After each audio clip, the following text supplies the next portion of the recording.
as the architect of the first three films, Right. can you talk about how you wanted to create this new film, keeping in the same tradition of what's come before, but taking it to this whole new place that we aren't going to expect?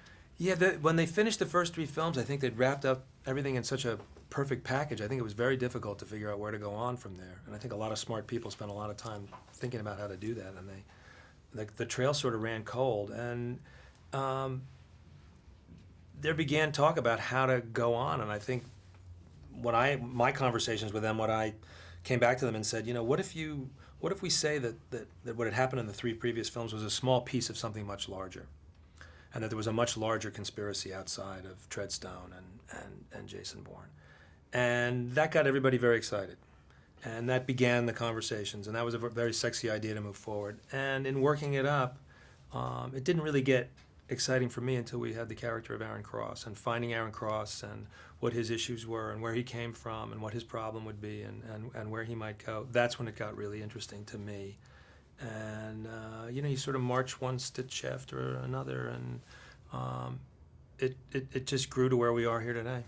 Why was Jeremy the right actor to be your Aaron Cross and to get to that place you needed to? Right. The bar was so high. Matt had set the bar so high for Jason Bourne, and there's such an expectation in these films that they're not just action pictures, but they really have a really rich emotional life, and the human behavior is real, and you really feel like it's really happening. So we had the opportunity with Aaron Cross to have a character that was just as soulful and just as complicated. So we really needed an amazing actor. We needed an amazing actor. And Jeremy is that, and everyone knows what a great actor he is, pure actor. We also needed someone who's physically, extraordinary, because we knew what we wanted to do, and we knew what was expected, and really wanted to crush all that. And then we also needed the third piece, which is actually the most difficult. We needed someone who had those two skills, those two attributes, but wasn't so clearly identified in the audience's mind, that they didn't have such a perfectly clear picture of him as another character or an idea about him. It's sort of a candidate that you don't know that much about. We wanted to be able to identify him as our guy, so he was just enough out of focus for us to bring him forward, and that's the trifecta that we were looking for. And he brought this, I don't know if you were expecting, this amazing heart to it. Well, we knew he's such a soulful.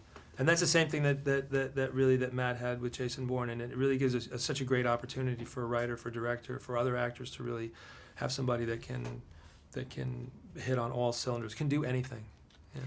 The films are so hugely popular. A lot of the reason because of the reality, the Right. realism, the grittiness, the naturalism in locations, and the action that's taking place. Where did you go here, and what did you do? We knew that we didn't want to go back to Europe. We didn't want to go back and do a lot of the places that have been before. We decided to make the third act of the film take place in someplace in Southeast Asia, so we went on a long trip to try to figure out where to go, and we found Manila in the Philippines, was just perfect for us. Over the course of the film, we shot in Korea. We shoot in New York for Washington, D.C. and Maryland. We have shots that are supposed to be in Miami and all around the world. And when we shot in Canada for a long period of time, the opening of the film takes place up in Alaska, and we shot in Canada for some months. So it was an international, lot of luggage, a lot of different wardrobes, a lot of different temperatures, a lot of moving around, a lot of days. And some pretty intense action on top of it all. I hope so. I think so. Perfect. Thank Thank you. you.